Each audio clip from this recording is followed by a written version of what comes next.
To be rich in America is to be loved. Full stop. It's a violent, rapacious place. If you don't have money, it's a loving, generous place if you do have money. Once you hit your number, there's no reason to be a hoarder, because this is what makes you happy. Spend it. I spent so much fucking money, and it's amazing. And then you know what I do? I give it away. And so what I would say to anyone else who has a lot of money, why do you need to be a billionaire? It's not going to get you anything. Here's what you do.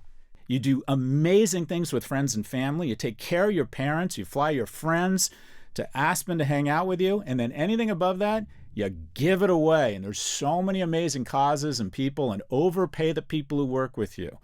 Throw money around like you're a fucking gangster in the 50s diagnosed with ass cancer. Just live it up.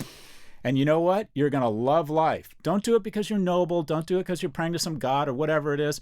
I can tell you firsthand, it feels amazing. Thanks for joining. It's really good to see you. It's always good to see you. And congratulations on the TED Talk, the new book. Lots of busy things happening. Thanks, Simon.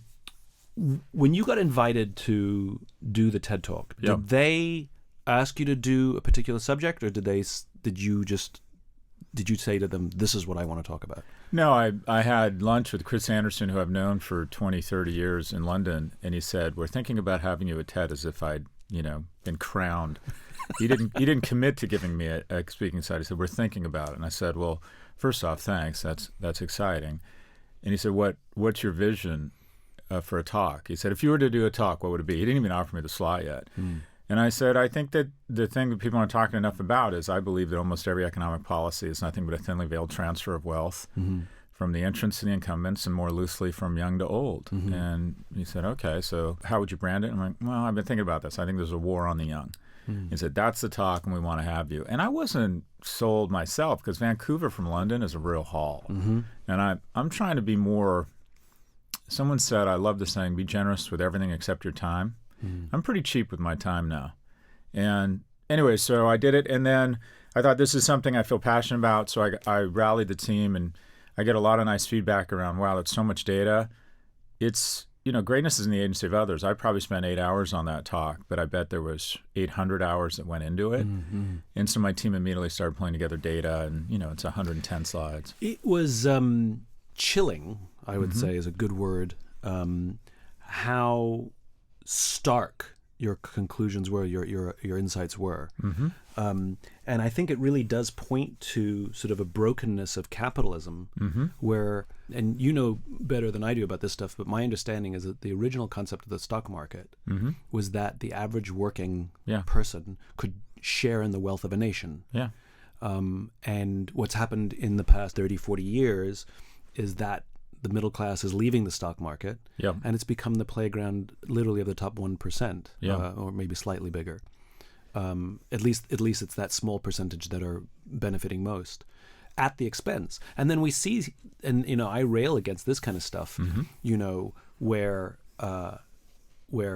companies announce mass layoffs because they missed their projections. They're profitable, just not as profitable as they promised the street. And so you get to lose your job. And this all benefits the stock market. When companies announce layoffs, the price of their equity goes up. Announce R&D, your equity goes down. To call it the war on the young, I think speaks to this very large and growing populist movement that we're seeing both in the United States and around the world.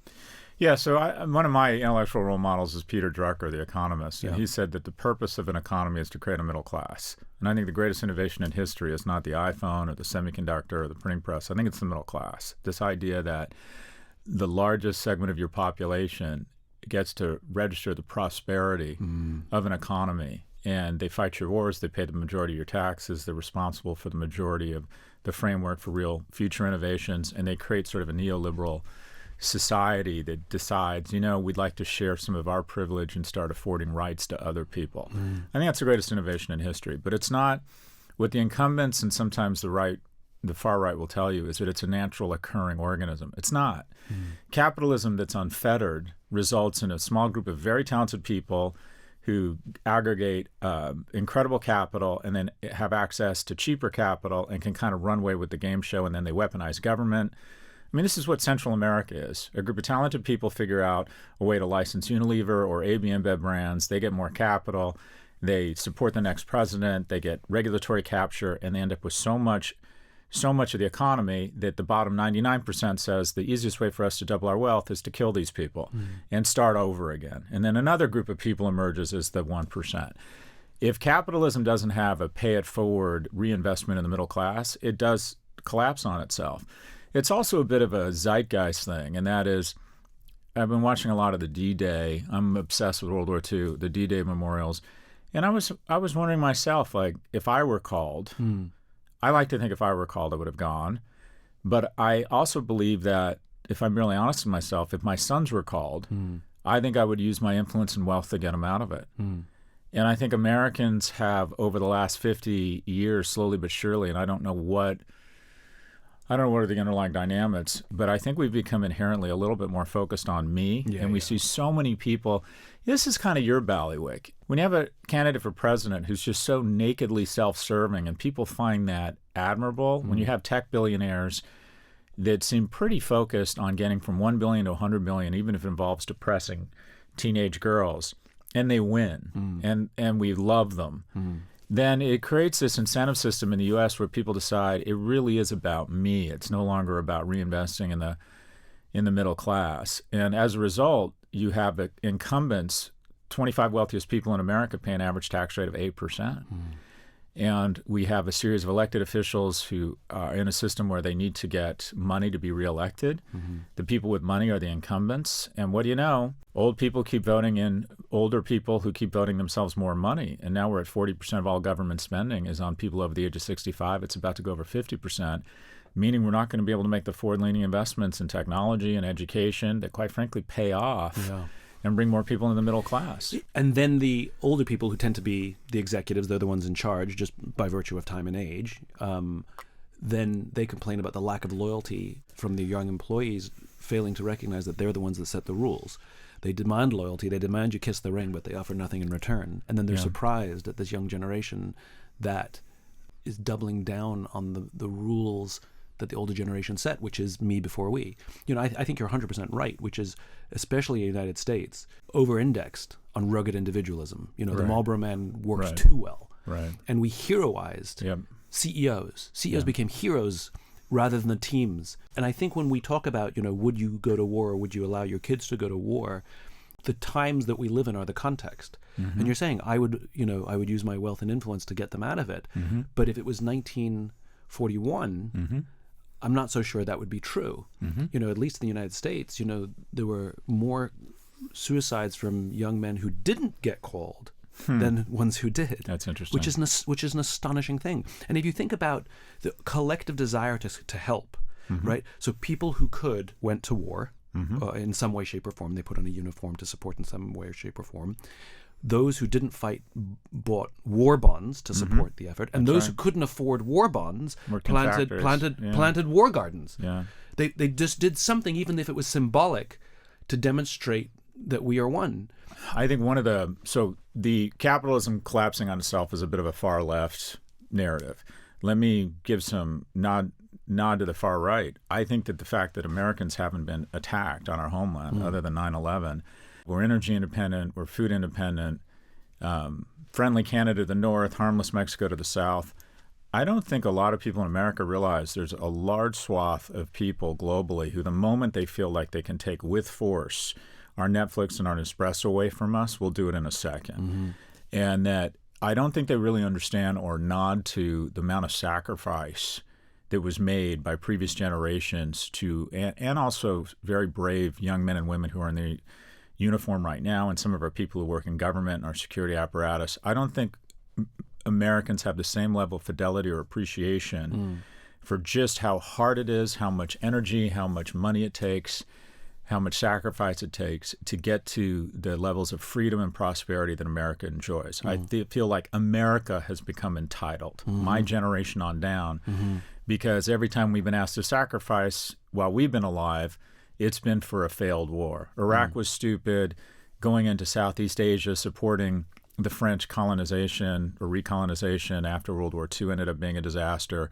So I think people just take for granted that, oh, we're special. All of this prosperity doesn't require sacrifice. Yeah. It requires a ruthless devotion to uber capitalism and doing what you can to get to a certain point. Now, to your point around the CEOs believing that young people are entitled, it's just such bullshit. Yeah.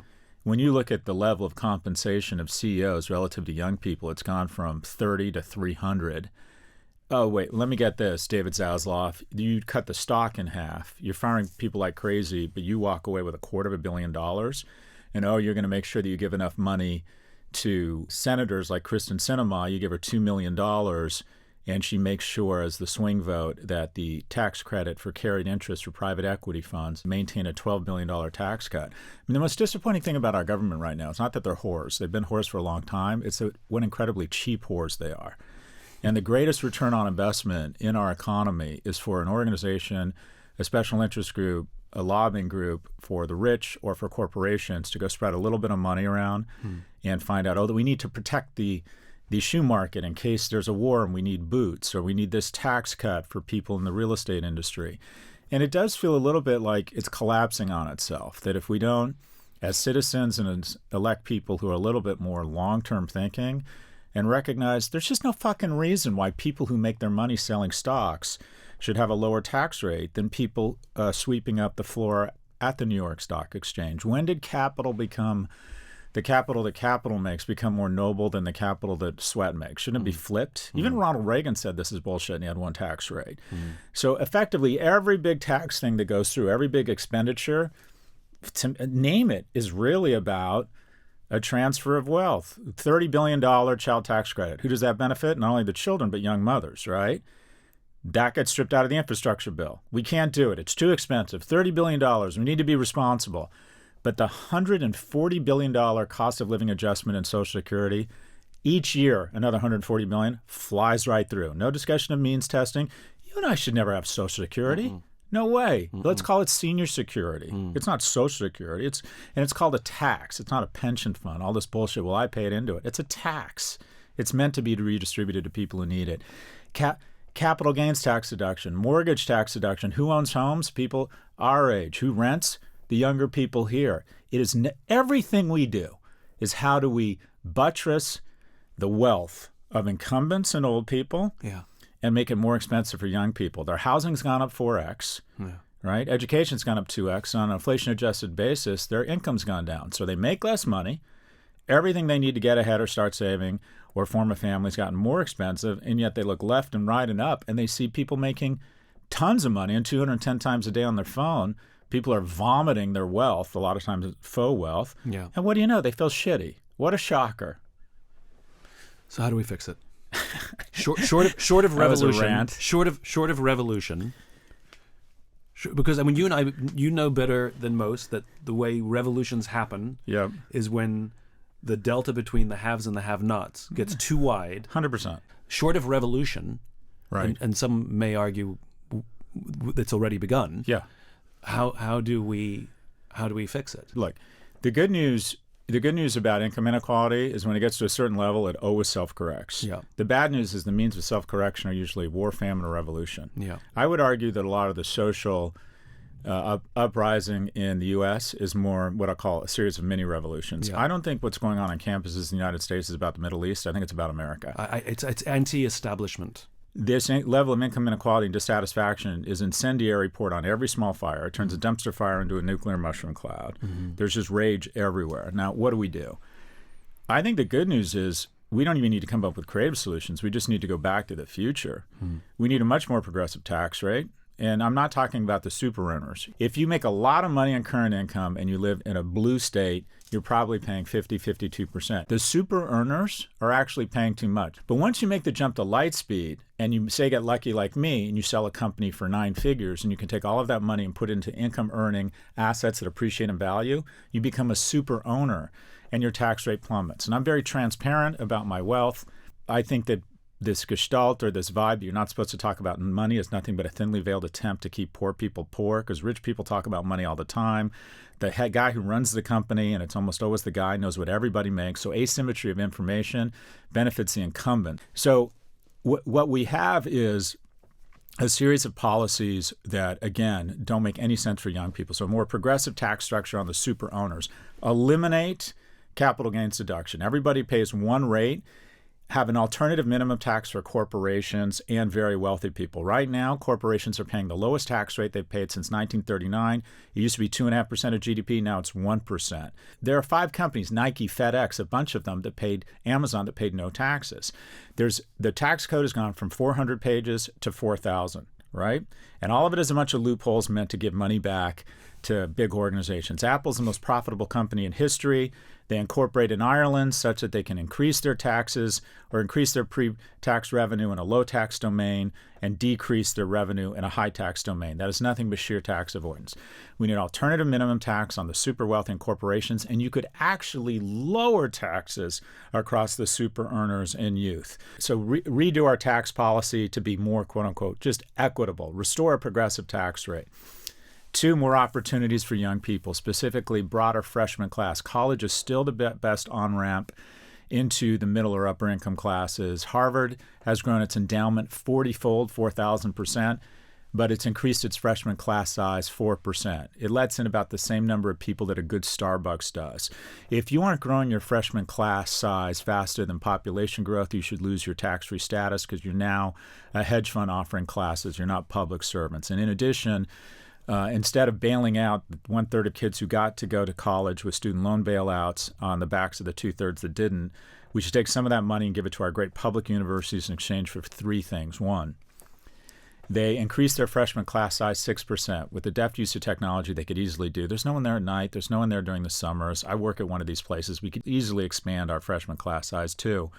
Reduce costs 2% a year. We could do that with scale and more students and technology. 1/3 of my faculty, and they're some of the best in the world, should be put on an ice floe. They're not only not adding any value, because they're not adding any value, they get angry and disruptive and get in the way of progress. That is nothing but student debt layered on young people. Ethics, leadership, sustainability, it's all bullshit and self-aggrandizement from a group of people who decided they're no longer centers of excellence. They're social engineers. I mean, just think about how fucking arrogant that is. We're not elected by anyone, but we've decided we should train a new generation of youth around what they should care about and what social policy should be. Here's an idea. Give them the skills they can go make a bunch of money and take care of their families, and then pay taxes to a group of people who are elected who then decide our social priorities.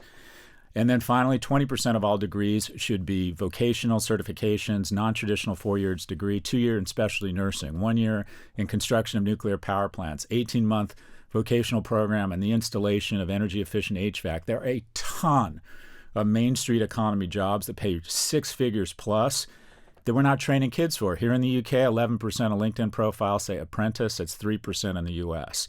More freshman seats, lower costs for college, and we need a federal laws that say if you get in the way of housing permits, you're liable if you're found that this obstruction wasn't ethical. We need 1.5 million more housing permits per year, because this is what is happening. Once you and I own a home, we start showing up to the local review board and we get very concerned about traffic, and we find ways to make sure that no housing permits are ever issued such that people who work with you can't afford a goddamn home. Pre-COVID 2019, homes were 290,000. They're 420,000 a day. And with the acceleration in interest rates, because we keep spending money on their goddamn credit card, mortgages have gone from $1,100 to $2,300. It used to be 2/3 of Americans could afford a home. Now it's 1/3. So they can't afford a home. They're getting taxed like fucking crazy. And everyone above them is making a shit ton of money. I'm in the club with champagne and cocaine. And the closest the next generation gets to the club is they can throw me their credit card so I can run it up. That is literally what is happening. We're going to have cheap debt long enough. We're going to be able to pay our debt while I'm still alive. But who's really going to get fucked is the kids who are going to have to pay it back, where I keep parting on their debt. Okay, so that was a lot. No, it's the thing that I find nobody can listen to this podcast at any faster than actual speed or slower. I speak fast. It's just right? Too fast. There was the wrong morning to do math. Do you remember airplanes? Like, I picked the wrong week to quit drinking. That's right. To quit glue. Yeah. To quit sniffing glue. Yeah. Okay, so let's back up a second here. Sure. I subscribe. Yeah. Hook, line, sinker, right? I'm in. Yeah.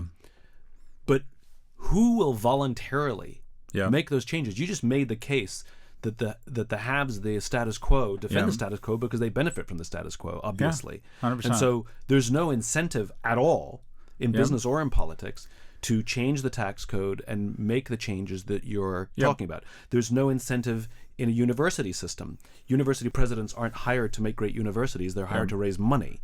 And so there's no incentive whatsoever to make the changes that are common sense and will work that you're advocating.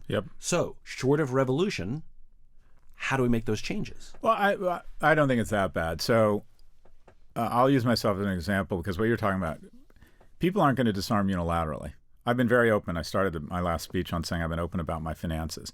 My average tax rate the last 10 years has been 17% because some of the brightest people I work with help me minimize my tax rate. Probably the brightest woman in my universe is a woman who works at a big law firm, and every year she looks at my taxes and she figures out all kinds of legal ways for me to reduce my tax rate. And I have the ability to do that now that I'm a super owner. I've gone from super earner to super owner. What we need is a group of people, and we've done this in the past, that say we're going to elect people. No one's going to disarm unilaterally. You're going to try and pay the minimum amount of tax, all right? That's your job. It's like being a prisoner of war. Your job is to escape, right? So I'm not suggesting anyone's going to say, well, I'm just going to write a bigger check to the government this year. That's not going to happen. But what we have done, and a lot of people still do, is I will vote for people. I'll vote for Senators Klobuchar and Senators Bennett, and I'll try and get Biden reelected because I think that those people do think somewhat long term and will try to impose some of the things we're talking about. All right, hold on. Let me interrupt here. Sure. Okay. You don't buy it? No. Okay, go on. So when you have wealth, you get to say things like, I'll vote for the guy that will make the long-term decisions. When you are on the receiving end of everything you've talked about, long-term ain't a thing. Solving the problem, finding a job, reducing my tax rate, managing inflation, affording milk, getting my kid into school, not having to have two jobs to make a single job wage. Immediate relief is the thing I vote for. And the promises that some politicians can make about the immediate relief that they will offer is unbelievably appealing, whether it's true or not. And you said it yourself, that's the voting population. The wealthy they use their money to get what they want, but the voting population, the majority, gets to actually vote.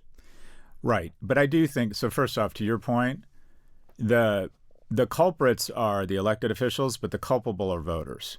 If young people want a greater transfer, want to restore opportunity to young people, they need to start voting. Instead of 40% of them voting like seniors, they need to be 60%. In addition, I think there's an interesting idea that you should be able to vote for your kids. We spend less money per capita on children than any developed nation. And I think one quick fix for that would be to give people who are the guardians of kids more votes. So you're a single mom with 3 kids, you get 4 votes. I realize that's unlikely to happen, but that would immediately overnight reshift our priorities. So I do think there are things absolutely we can do. And I do think people do vote for people who they believe are, look, I hate to use the word term, but it's leadership. It's someone saying, no one should have to go bankrupt after they find out their wife has lung cancer. So Obamacare, expensive. We all pay 2% or 2.8% a year in taxes that we'd rather not pay if you're healthy. But Americans are saying, look, if a leader comes along and convinces me this is a reinvestment in the middle class and a reinvestment in America, I will vote for that person if they can articulate with passion and leadership. I think that opportunity is still there. You're touching right on something that's the thing that I'm sort of lamenting these days. And it is that leadership conversation, which is it seems that there's been a total loss of idealism. I agree. And you go back to Ronald Reagan or John F. Kennedy, so I don't care what your politics are. They literally use the terms peace on earth, world peace in their inaugurations as a driving motivation, which is an incredibly appealing thing to bring people together and be willing to bear any burden and pay any price for the greater good. And talking about world peace now, literally in this artificial context, sounds completely cheesy. to say I'm doing it for world peace. And I don't see it in politics. I don't even see it in business. The total loss of idealism. And I think idealism is the thing, because idealism exists on a level above everything we're talking about. Yep. It is the thing that we can actually see the forest for the trees and say, well, I am willing to give up some because I believe in that. And some could be money. It could be an effort. It could be some sort of sacrifice. And so I wonder if this is solvable with good leadership. Now, I'm also not so foolhardy to think, oh, well, you just make leaders. I actually think that the single worst thing that happened to the United States was the bankruptcy of the Soviet Union, because it's very easy. The problem with vision and idealism is because we don't have a collective enemy. It's ethereal. It's literally in someone's imagination. They give a rousing speech and like, ooh, that sounds amazing. And the great thing about a common enemy is they're tangible and we can see it. That's right. And it's easy to know what we stand for when I can literally see what I'm against. What's the thing that is preventing me from getting this thing? Yep. And I think there's a very important nuance here, which is the enemy isn't the thing.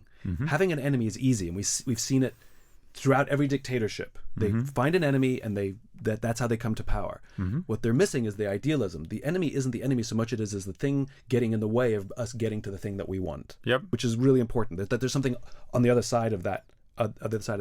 And I blame every president, by the way. This is not a Republican Democrat thing. The decline of idealism from every president who has served since the fall of the Soviet Union has slowly chipped away at American idealism, and that is gone. Oh, there's a lot there. So look, and by the way, we know the numbers, which is we know that belief and trust in politicians is at an all-time low. We know that belief and trust in there's no social leaders either. Where are the Martin Luther King Jr.'s? Like they're not there, right? The ones that are bringing people together rather than breaking us apart, they're not there. But trust in corporations, weirdly, is quite high right now. And so I'm just going to go where the market takes me. And if that's where the trust is, then I'm looking to the corporate leaders to start to demonstrate the restoration of idealism.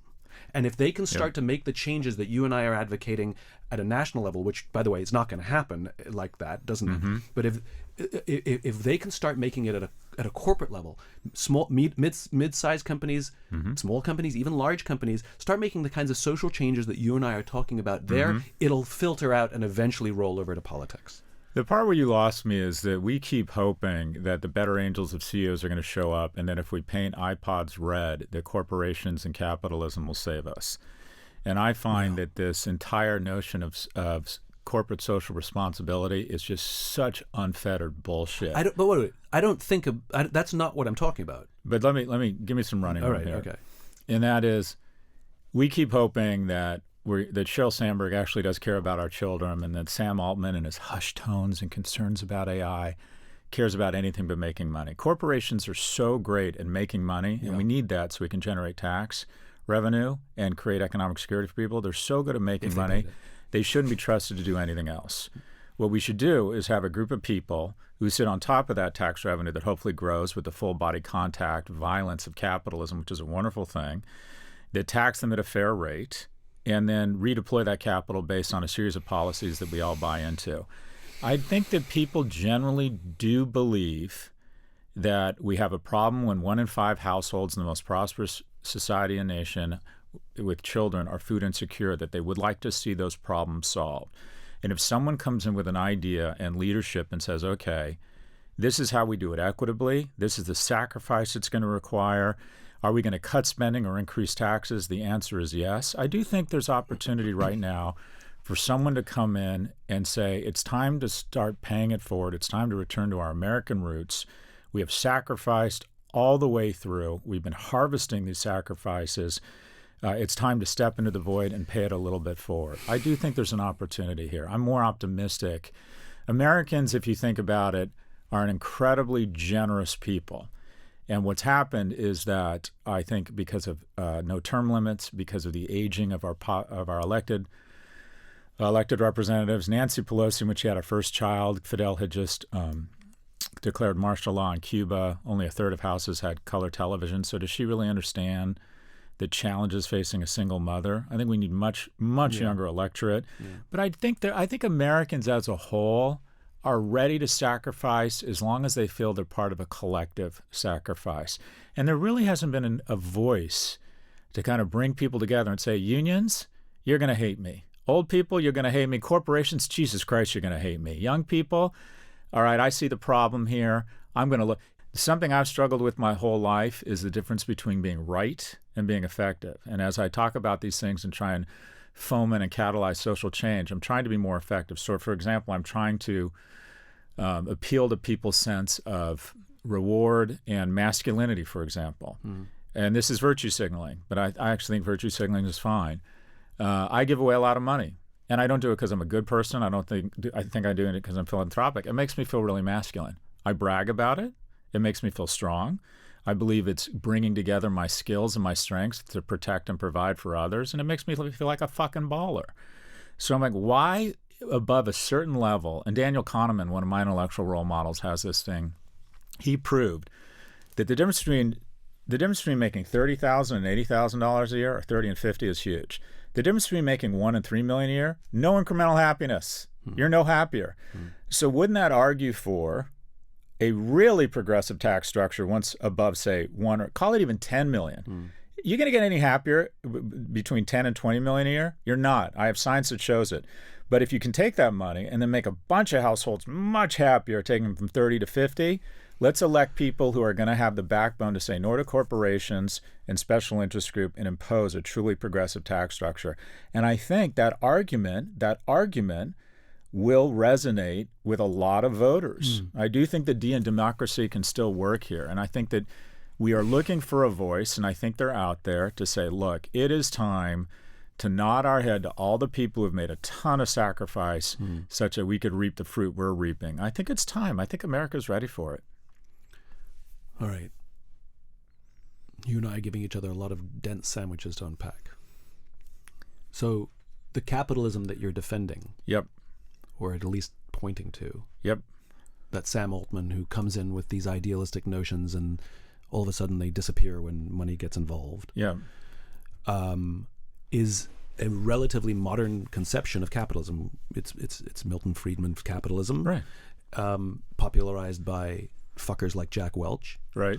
But it's not Adam Smith capitalism. It's not the capitalism that made America great. Yeah, it's not true capitalism. It's not true capitalism. And so we've conflated the bastardized version of capitalism we have now with the capitalism that has That's right. contributed to the world for over 200 years.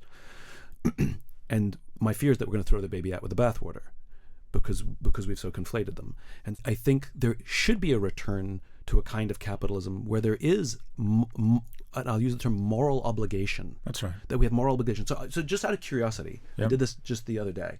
Just out of curiosity, I was curious why rich people gave to taxes in like the Victorian era, right?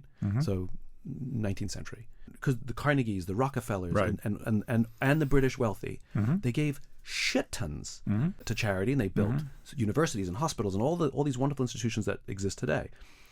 And I was curious if they did it for tax incentive. And in neither Britain nor in the US was there any tax incentive, a total of 0 tax benefits to give to charity. And then I went and read some of what they wrote and what they said.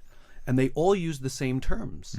They all use the same term, which is moral obligation, that we have a moral obligation to give back to the society that gave to us. Even if you could make the argument they were assholes and not nice people, they believed in this moral obligation. And that moral obligation came from God. In other words, God was the thing that was bigger than all of them, whether they were God-fearing or not. I'm not looking for religion to solve the problem here, but it's idealism. It's the thing that's bigger than all of us, the fear of an existential, of something existential. Yeah, a comity of man. A comity of man. Yeah. Somehow it restores moral obligation. And I don't think any CEO feels a moral obligation. They talk about fiduciary duty, which, by the way, is lower than a moral obligation. They talk about their fiduciary responsibilities. And I think that's why business has become so myopic. And to your point, which is the only thing they're good at is making money, but I would like them to have a moral obligation and be good at making money. See, I think you're talking your own book, because this is how you make your living, is you go into corporations and you teach them, or you try and convince them to be more moral. And I think that is a noble thing that we need more of. I don't think it's the right strategy. Go on, tell me more. Yeah, go on. Because they're always going to figure out ways why they get to their next fucking Gulf Stream. And they'll wave their hands. I go to these meetings, I'm in these boardrooms, and they all talk a big fucking game about social responsibility, and then they will incrementally do whatever's required, whether it's put out media that results in more teenage girls self-cutting, radicalizing young men such that they can, while they finally are in that CEO seat that they work so hard to get to, bank enough money that they have influence and have a much broader selection set of much hotter mates than they deserve. Those things are irresistible. That's what I want. But those things are irresistible in different times. But those things are not a modern conception. Those things have existed since people had more than others. If you're waiting for the better angels of CEOs to show up, don't hold your breath. What we need is a group of people who convince enough people to vote for them to say, okay. But where are the candidates? So I like you and I are stuck in the same place. Right. Which is... But you think CEOs are going to fix this? No, I think the CEOs, at least there's an opportunity in business that I think is more likely to happen in the short term than the opportunity in politics. We need long-term solutions. Let me give you one very tactical idea. If we could go back in time, would we put a pretty immense tax on all carbon capture, all carbon emission, and all oil pulled out of the ground? We knew that pulling fossil fuels out of the ground and then arbing it into a substance to create economic value was going to have a lot of externalities. So if we'd said, for every barrel we pull out, we're putting a $10 tax on it, and we're going to start investing in forward-leaning investments around the government, job training, and renewables. We're at that moment. The new energy, 7 of the 10 most valuable firms in 1980 were energy companies. 7 of the 10 most valuable firms in 2024 are tech companies, but they're not. They're energy firms. They're all becoming the same firm, offering something called compute. Instead of powering our cars and our factories, they're powering our phones and our LLMs. Which requires a lot of power. Right now, a query on ChatGPT takes 10 times the energy of Google. Right now, is this an opportunity to put in place legislation and have forward-leaning and forward-thinking politicians who get enough support and say, okay, we're going to tax compute.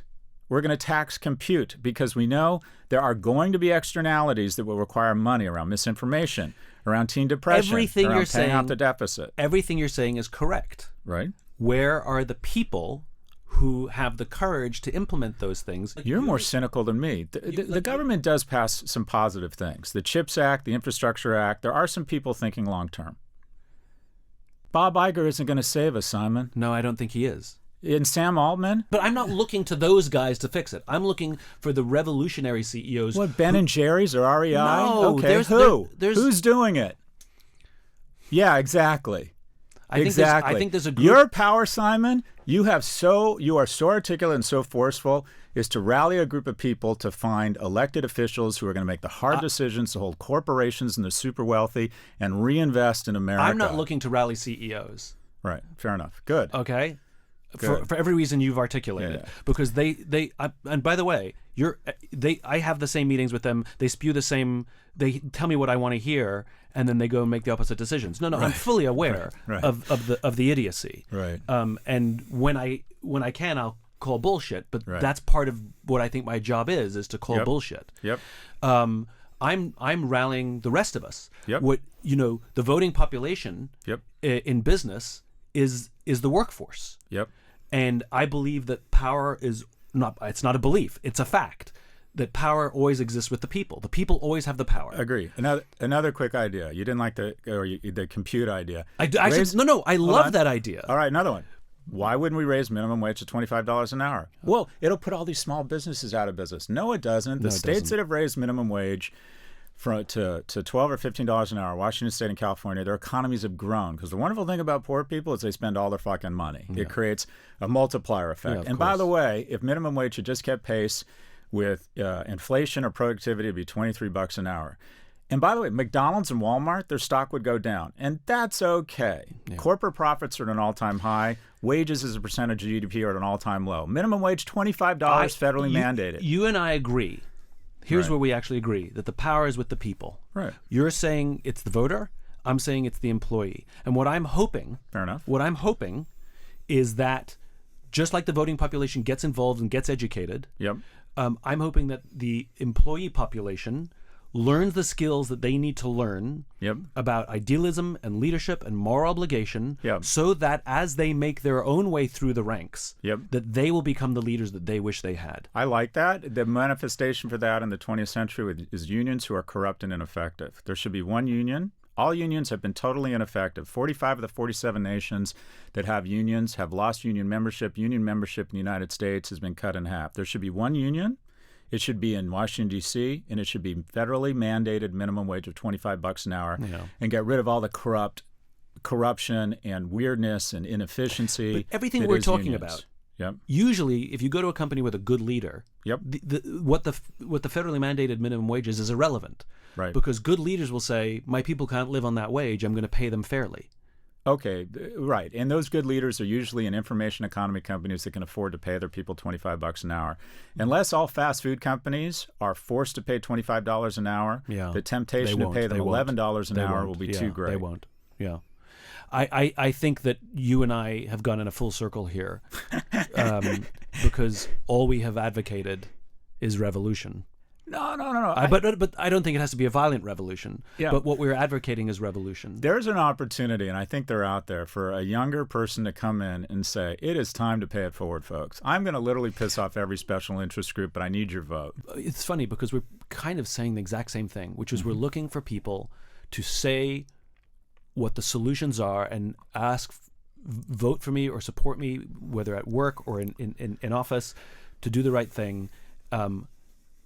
I agree with you. The problem is once they get the power and once they get the money, the same thing happens. There's congressmen that I've met with their first terms or when they're running for the first time. My God, they really are idealistic. Then once they get there and they sniff the power and they recognize that their job is fundraising, the idealism falls away. And there's some good people. I'm not throwing Ro Khanna, Senators Warner, Klobuchar, Bennett. And by the way, people on both sides of the aisle. Yeah. On both sides of the aisle, they're fewer and fewer on the right, to be blunt. Fewer and fewer. The ratios aren't the same. James Carville said, and I think he's 100% right when he said it then, and I think it's 100% true now, which is the difference between Republicans and Democrats is Republicans want to win and Democrats want to be right. Well, the difference between being right and effective, and also just to give equal opportunity, the far left has become incredibly naive and incredibly anti-American and incredibly, in my opinion, racist. I think the biggest threat in the world is not a pandemic. It's not Putin. It's not Hamas. It's extremism.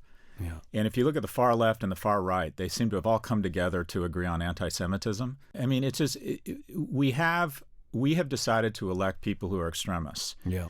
And because of gerrymandering and hard right and hard left districts, we send people who are just fucking crazy on the left and people who are fucking crazy on the right. And we're supposed to govern that way. Yeah. We have minority rule, right? 80% of our senators are from 20% of the population.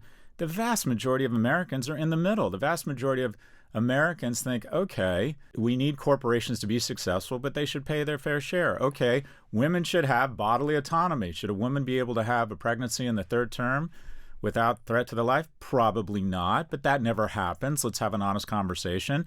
Do we need 3 sets of bathrooms in every corporation? Probably not, but for God's sake, stop demonizing these people who make up the total population of lacrosse players in Wisconsin. Why the fuck are we demonizing? Most people are somewhere in the middle. Yes. And those people have absolutely no representation because social media says the following.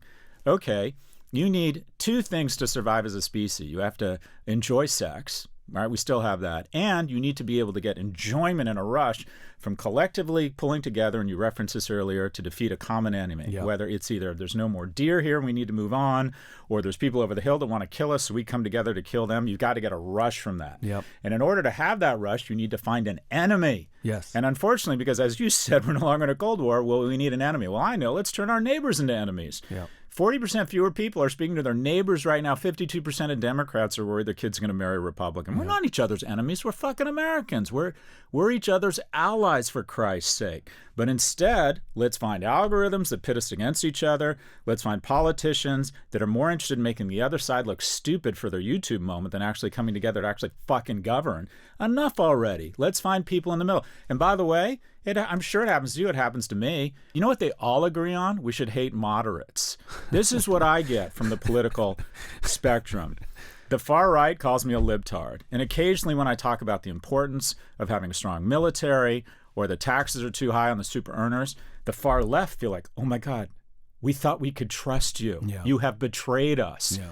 There is absolutely no room anymore for anyone in the middle. Yeah. And unless people start speaking up and going, you know what, this doesn't make for good TikTok, but it probably represents how most people think, and we need to have a thoughtful opinion. Yeah. We need fewer ideologues and more pragmatists. Yes. But there is such a white space right now for a new generation of leadership to come in and say, okay, I'm somewhere in the middle. I'm never going to personally attack anyone on the other side. That's not why I'm here. I'm here to get legislation done. There's some obvious things we need to restore here. Income inequality is out of control. We need an exceptionally strong defense. We need to stop spending $7 trillion a year and only taking in $5 trillion. We need to stop this bullshit transfer of wealth from the entrants to the incumbents. Come on, let's grow up. It's time. The opportunity is huge. Someone is going to step into that You and I are void. founding a new political party called the Common Sensists. You know, The normies? the normies, the Common Sensists. I am hopeful because, and here's what gives me hope. You and I shouldn't have careers. I definitely shouldn't have a career. You know, I talk about trust and That's optimism. such bullshit. You have the core competence of success. You know what that is? What's that? Storytelling. You know how to tell stories. But I talk about my stories are about trust and cooperation, and there should be no demand for my work. You don't believe that?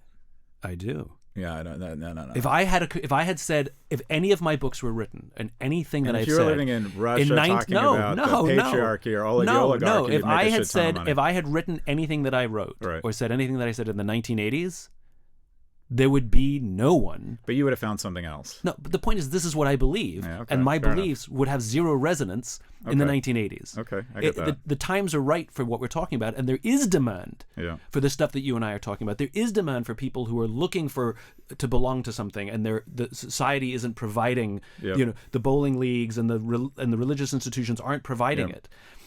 That people are looking. They've focused on money. They did as they were told, Yep. and focused on me, and focused on money, and Yep. focused on advancement, and Yep. they haven't found the happiness and joy that they've been looking for, and so they're looking somewhere else, and they're looking in weird places and weird spiritual things. And what if I do ayahuasca every weekend? It's like that. You know, it was said that a glass of wine a day is good for you. That means the very American way. Well, if a glass of wine a day is good for you, then a bottle of wine a day must be great for you. So quick stat, I'm not probably interrupting. There's a statistic showing that far right families are better at parenting than far left, which upset me because I'm far left, because of what you're talking about. Far right families are more likely to inject institutions into the kid's life, religious institutions, Boy Scouts. What you're saying is the importance of institutions. The importance of institutions, the importance of a collective. And the importance of friends. You know, this is the thing that I'm sort of working on and writing about now, which is, you know, there's an entire industry to help us be better leaders. Yep. There's an entire industry to give us advice how to be better parents. Yep. There's an entire industry how we can be healthy, how we can eat right, how we can manage our glucose, how we can live longer, and how we can exercise. And there's absolutely nothing to teach us how to be better friends. Yeah.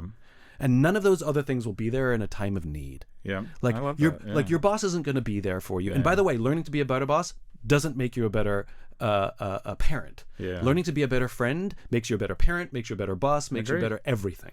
Yeah, the thing that's lubricated friendship for me is alcohol. By the way, 1 in 7. Which is why you and I aren't friends, because I won't drink to We're excess friends. with you. Don't say that. That hurts my feelings. You said to me the last time I saw you that Yeah? you couldn't be my friend because I won't go out and get drunk with you. No, it means we couldn't have sex. I don't think I've ever had sex with anyone. I didn't get fucked up first. We should probably edit that out. By the way, for all young people listening, my advice to you is go out, drink too much, and make a series of bad decisions that might pay off. That's not my career experience, just so you know. Yeah. So, but there was 1 in 7 different- men. I'm trying to find a segue out of this. 1 in 7 men don't have a single friend. 1 in 4 men can't name a best friend.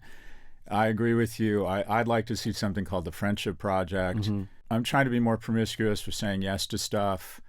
I'm at a point where I'm looking to shed friends, not gain them, but I'm trying to be better about it. And something I'm trying to instill in my boys is I ask them to speak to a stranger when they're out, because I'm worried that being on the phone, that they slowly but surely become introverts that aren't investing in other people. Are they good at playing with each other, like playing together?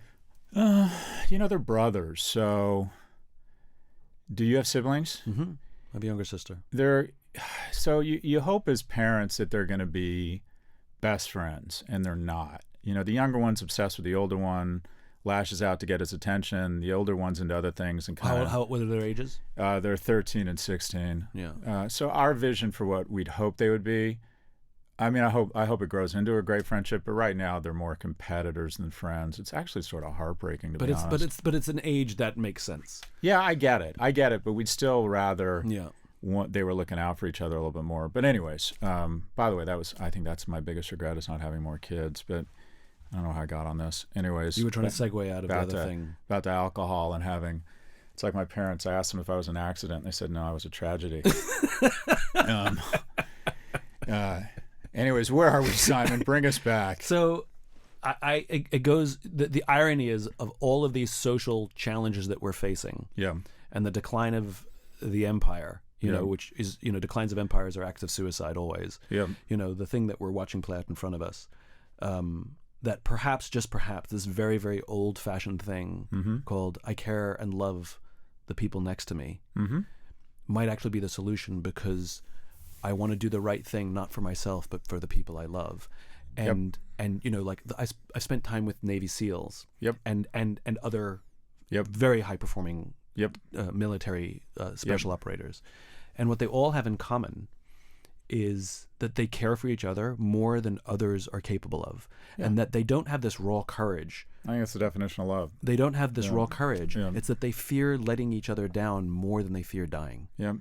And it's all about the guy next to you. It's all about the guy next to them. And I think very few of us, you know, I remember the first time a friend of mine in uniforms called me brother. Because you and I have colleagues and coworkers, they have brothers and sisters. And I remember the first time somebody called me brother, that it meant something. And I also, as a friend of mine he's a warrior, make no mistake of it, he's a warrior. He's a war hero, he's risked his life to save others. He's still in uniform. And I remember we had a long conversation one evening, just catching up as friends. And at the end of the conversation, before he got off the phone, he said, "I love you." Not love ya, not love you, I love you. And men don't say that to each other, for sure. No, And I remember what it felt like. I'm feeling it now. And it struck me so hard that I started experimenting, saying that to the people who I feel that way about. And I have some friends who are, I would call them not warm. Good people, kind people, not warm people. But I love them. And I remember, I'm thinking of two people in particular. And I remember saying to them, "I love you," when I was leaving to say goodbye. And I remember how struck they were. And then in very short time, they started saying it back. And in very short time, they started hugging me like they'd never hugged me before. And these are old friendships. That's nice. And when we talk about World War II and the willingness to, and the intense desire to serve, I think it's because we knew you said it before, we knew our neighbors. We barbecued with our neighbors. We cared about our friends. We went to church. We went to bowling league. We went to PTA meetings. 100%. We took each other's kids to school. And dare I say it, this very old-fashioned, very, very human thing called love thy neighbor, love thy friend, might actually be the solution we're looking for, that all the other things that you and I have spent way too long talking about might actually be symptoms rather than the causes themselves. So I like that. I think that's part of it. But you know how I say I love you to people now? I give them money. That's not love. Oh, it's better. The kids who work for me don't want my love. They want money. Your friends. I'm not talking about your employees. I'm not talking about your employees. Okay, but that's how I make the biggest impact. Okay. I have a group of friends. We share affection with each other. I'm seeing like 3 fraternity brothers in Aspen in 2 weeks. I invite my friends to a bunch of shit. I think they feel loved. I know they love me. But that's generous. But in terms of moving society forward, here's how I was the first 40 years of my life. Anyone that walked into one of my companies had 2 bubbles. One bubble was how much money they made. One bubble was how much value they were adding. And if the left bubble got bigger than the right, I warned them. And if it didn't get fixed fast, I fired them. I was a pure, unadulterated capitalist. And now you know what I do? I overpay people. My job as someone who has a lot of money is to stuff as much money into the pockets of people who are working with me who do a great job. It's almost like a self-imposed... Okay, wonderful. I love that. Keep doing it. Great. Love it. Okay? But your friends that you're generous with and you'll pay for the trip and you'll pay for the hotels. I'm not talking about that. Like, I'm talking about, here, let's take 2 scenarios, right? A friend of yours is moving house. Yep. And you go, you're such a great friend. I'm paying for the moving van. Here's $5,000, right? Yeah, you wanted to go over and actually help him move, right? And versus the friend. No fucking way. No fucking way. Okay, so I'll be getting drunk with someone, or I'll be at the Hotel du Cap, but by the way, here's the money. No need to thank me. I got it. Money is the transfer of work and time. It is the best way to express love. But it's a redeemable commodity. It's a redeemable commodity. Oh, and it's such an awesome commodity in a capitalism But it's redeemable. society. You cannot redeem. Ask the people who work for you, do they want a fucking hug or do they want a bonus? Give them a keep bonus, conflating. bitch. You keep Give conflating. them a bonus, bitch. You keep conflating employees and friends. Well, okay, every time I'm family. talking about friends, Family. you keep going back to people who work for you or work You're for the guy me. lecturing CEOs. Turn them into your family. Isn't that what they call it? We're a family. Okay, No. treat them like family. Give them money. I'm talking about the people you love in your life that you will learn moral obligation, and you keep going we should back. so be drinking You right keep now. talking about employees. We I should think so be I think we need to drinking. lie you down on a couch here, and you need to tell me about your childhood.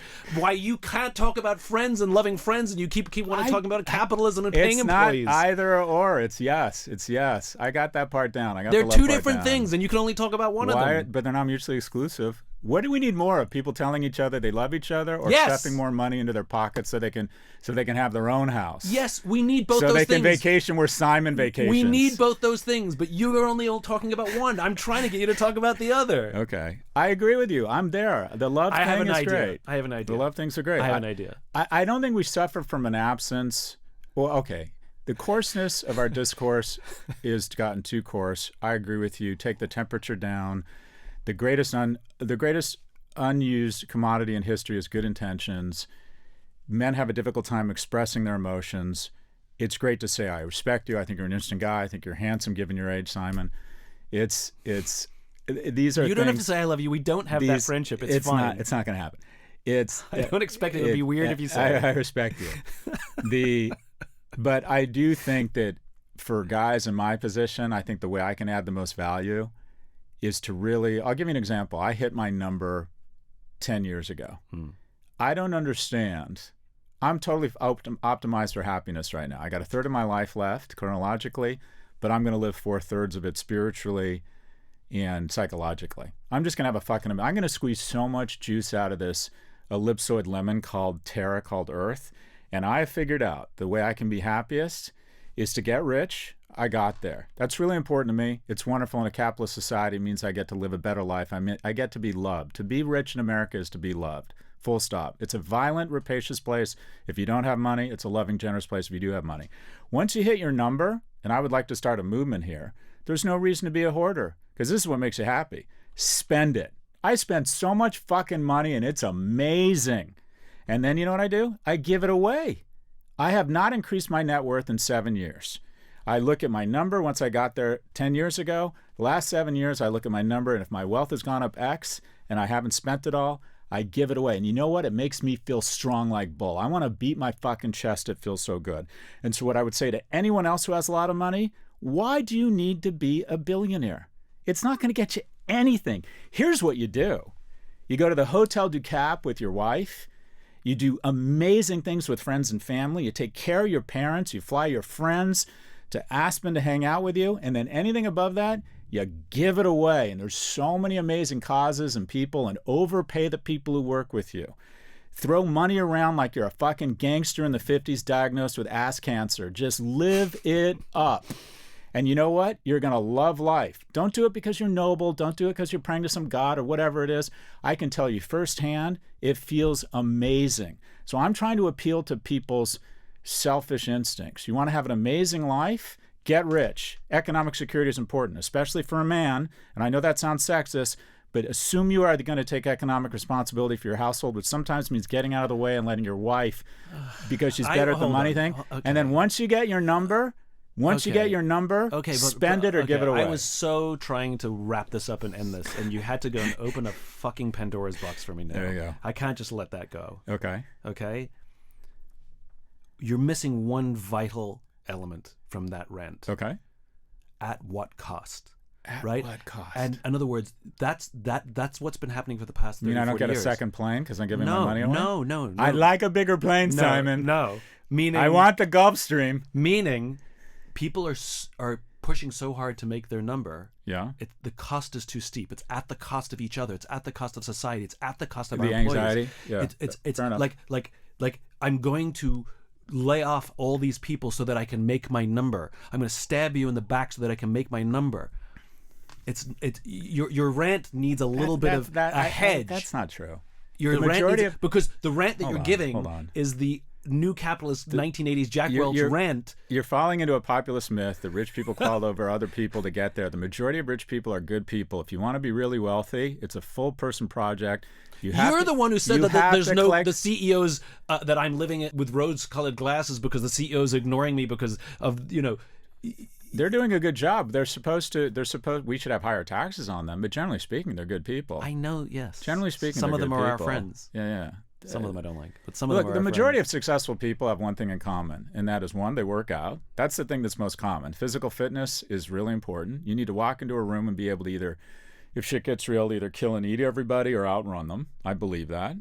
And two, they're generally put in a room of opportunities even when they're not there because they're high character people. Yeah. So the cartoon of Monty Burns lighting his cigars with $100 bills, that really isn't accurate. But at the same time, they need to pay more than taxes. They need to pay their fair share. They can't be incentivized to lay off people and invest money in artificial intelligence. It's tax policy. It's incentives. At the risk of this becoming yet another one of your podcasts. There you go. Scott's announcing another podcast that he's doing. It's now with me. There you go. I mean, how many podcasts do you have now? 4? To resist is futile. I'm like AOL in the 90s. You stick your hand in a cereal box and you pull out a disc of the dog. I'm everywhere.